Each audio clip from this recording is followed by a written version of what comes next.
안녕하세요. 하루 필수 말씀 충전 하필 큐티 조종환입니다. 오늘 함께 나눌 하나님 말씀은 잠언 16장 1절에서 15절까지 말씀입니다. 함께 읽으면서 묵상하시죠. 계획은 사람이 세우지만 결정은 하나님께서 하신다 라고 그렇게 말하고 있습니다. 우리가 우리의 삶을 하나님께 온전히 의탁하는 삶이라고 하는 것은 하나님의 그 창조 원리에 따라 우리의 삶을 전적인 의존의 삶으로 나아가는 겁니다. 하나님의 창조 원리 바깥에 있는 삶이 얼마나 파괴적인가에 대해서 우리가 계속 살펴보고 있어요. 그렇기 때문에 하나님께서 다스리시는 이 창조 원리에 따라 사는 삶이 얼마나 안전한 삶인가. 그래서 우리의 계획이 우리의 삶을 사는 것처럼 그렇게 보인다고 하더라도 이 창조 원리 안에 거하는 사람은 하나님께서 지키시고 보호하시지만 이 나머지 삶에 대해서는 하나님께서 그에 합당한 보응과 징계를 내리신다는 사실을 우리가 계속 살펴보고 있어요. 그렇기 때문에 사람의 계획이 아무리 철저해 보여도 그 결정, 이 모든 것들을 다스리고 통치하시는 것은 하나님 한 분뿐이시라는 사실입니다.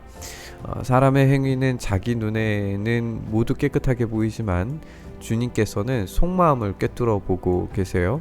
모든 것을 알고 모든 것을 꿰뚫어 보시는 이 하나님의 시선 앞에서 사람의 행위는 모두 다 드러나 보일 수밖에 없습니다. 그렇기 때문에 우리가 하는 일을 하나님께 맡길 때에 하나님께서 그 모든 것들을 아시는 그분께서 우리의 계획하는 일들을 이루어 가실 거예요. 그러나 여기에는 우리가 생각할 때에 우리 계속해서 살펴보는 것처럼 우리의 눈에는 악해 보이고 우리의 눈에는 실패처럼 보이는 이것들조차도 하나님께서 선으로 바꾸시는 방법으로서 하나님의 그 통치를 보여주실 겁니다. 그렇기 때문에 우리가 하는 일을 하나님께 맡길 때에 우리의 계획은 선을 향하여 가는 것처럼 보이지만 눈앞에는 악이 펼쳐져 있는 그런 상황처럼 보일지 몰라요. 그러나 하나님께서 최종적으로 이 모든 것들을 사용하셔서 결과적으로 우리의 계획보다 더 크신 하나님의 계획을 이루신다는 사실을 여러분들께서 생각해 보셨으면 좋겠습니다. 이런 삶을 살기 위해서 하나님의 창조 원리의 그 지혜의 삶에, 하나님 경외의 삶에 나아가야 합니다.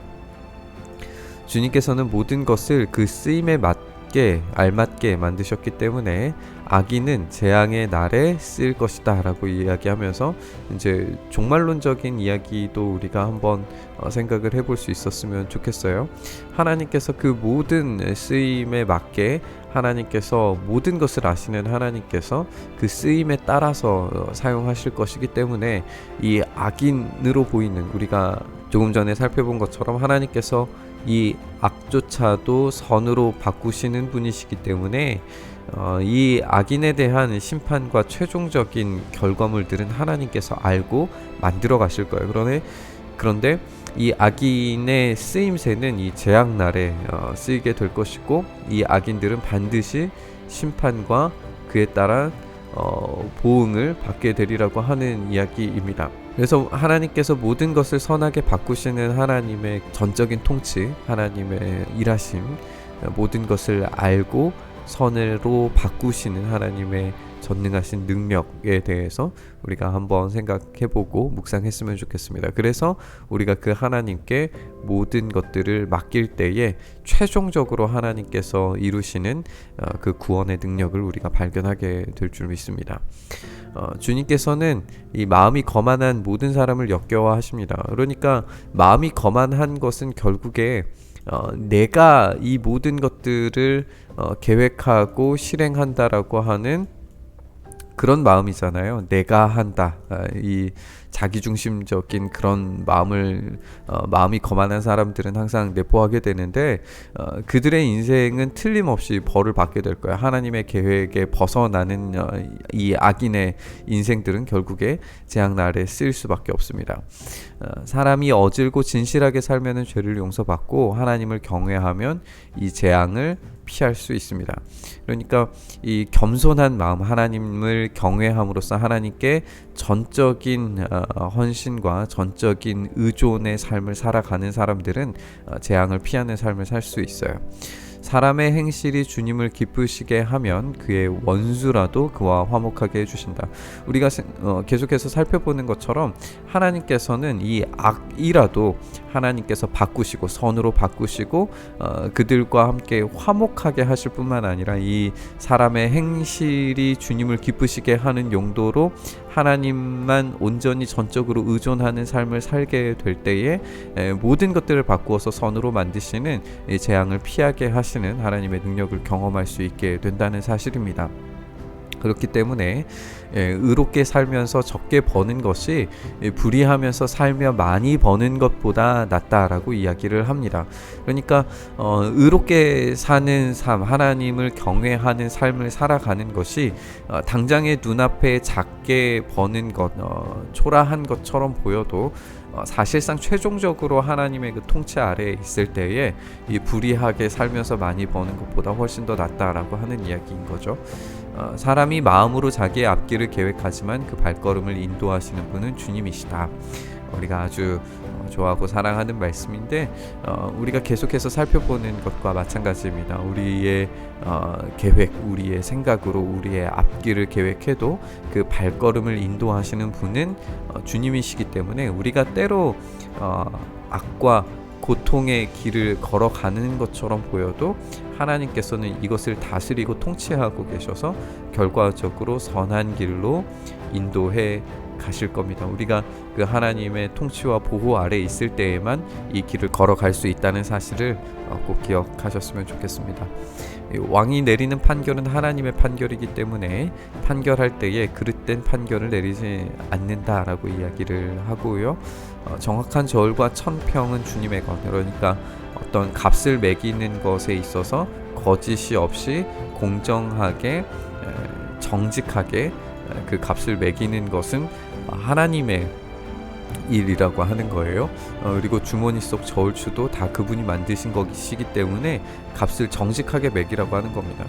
이것들을 속이고 거짓말로 만들어서 가난한 자, 약한 자들에게 과도한 세금과 또 과도한 분량의 것들을 요구하면 그것은 하나님께서 원하시지 않는 것이 되고 그것에 대한 하나님의 그 심판과 보응이 반드시 따라온다는 사실을 명심하라고 지금 경고하고 있어요. 왕은 악행하는 것을 역겨워해야 되고 공의로만 왕위가 굳게 설 수 있다라고 이야기를 합니다. 마찬가지인 거예요. 이 왕이 지금 다스리고 있는 것처럼 보이지만 사실상 이 왕 위에서 이 왕을 다스리고 계시는 것이 하나님이라는 사실입니다. 하나님께서 왕을 다스리고 계시기 때문에 이 왕이 하나님의 그 통치 원리에 따라서 다스릴 때에만 이 왕국은 안전할 수 있습니다. 그 밖에 이 정확한 저울과 천평을 왜곡시키고 욕심과 자기 것으로 채우려고 하는 어떤 교만한 마음이 있을 때에 하나님께서는 이 모든 잘못된 것들에 대해서 심판을 내리실 것이고 거기에 따른 보응을 내리시리라고 하는 사실이에요. 왕은 공의로운 말을 하는 것을 기쁘게 여겨야 하고 올바른 말하기를 좋아하여야 한다라고 이야기를 하고요. 왕의 진노는 저승사자와 같지만 지혜로운 사람은 왕의 진노를 가라앉힌다라고 이야기를 하면서 이 왕의 진노가 저승사자처럼 마치 죽음을 가지고 오는 심판자처럼 그렇게 다가올 수 있지만 지혜로운 사람은 왕의 진노를 가라앉히는 그런 역할을 하게 될 거예요. 우리가 이거는 이 지혜로운 사람과 또 미련한 사람 이야기를 우리 다윗과 함께 나오는 이 나발이라고 하는 인물을 통해서 한번 생각을 해보셨으면 좋겠어요. 이 나발이 미련하게 행동을 해서 결국에는 자기 스스로 심판을 받아 죽음에 이르게 됐지만 아비가일이라고 하는 이 지혜로운 여인을 통해서 다윗이 깨닫게 되고 이 아비가일을 통하여서 왕의 진노가 가라앉고 왕도 하나님 앞에서 죄를 범하지 않고 오히려 하나님께서 이 미련한 자 나발을 심판하시는 그런 방식을 우리가 생각을 하게 돼요. 그러니까 이 하나님께서 주시는 이 통치의 방식은 이 지혜로운 사람들과 함께 이 하나님의 때, 하나님의 방법, 하나님의 방식대로 악을 하나님이 심판하시는 방식으로 이루어진다는 것을 알게 됩니다. 그러니까 우리 스스로가 이 악을 심판하는 것이 아니라 하나님께서 이 악을 제거하시고 심판하시는 방식으로 하나님의 통치는 이루어져야 된다는 걸 우리가 한번 생각을 해보셨으면 좋겠어요. 그래서 우리가 왕의 진노를 가라앉히는 것, 또 이 왕의 어떤 다스림, 이 모든 것들이 하나님의 통치 아래에 하나님의 방식대로 이루어져야 된다는 것을 우리가 생각을 해보셨으면 좋겠습니다. 왕의 얼굴빛이 밝아야 모두 살 수 있고 그의 기쁨은 봄비를 몰고 오는 구름과 같다라고 하면서 이 왕의 통치, 하나님의 일하심 아래에 있는 왕적인 어떤 통치들에 대해서 그런 잠언들을 우리가 읽게 됩니다. 우리가 살펴본 것처럼 이 하나님의 다스리심과 통치 아래에 있을 때에 어떠한 악이라도 하나님께서 그것들을 바꾸시고 선으로 인도해 가시는 것을 우리가 보게 됩니다.